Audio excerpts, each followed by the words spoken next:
Tervehdys täältä autosta. Kari ja Jari Korporaatio herättelee täällä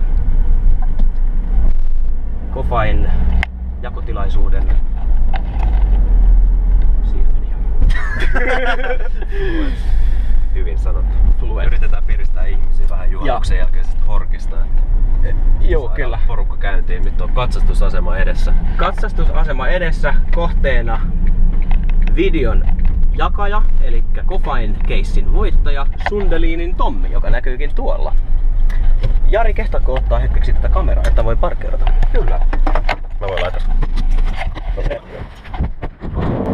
Sieltä sitten jakon lisää. Täällähän on lastillinen juomaa. Katsastusäijälle. Ja katsastusäijillekin. No, katsotaan. Katsotaan, kuka meidän onnellinen voittaja on. No niin. Tervehdys, Tommi. Tervehdys. Hei. Tässä näemme, että on likaa. Otetaan uusi salkku. Olisiko tää kelvollisempi? Aivan puhdas. Aivan loistava. Joo, kiitos mainosvideon jaosta ja sä oot voittanut keissi tätä.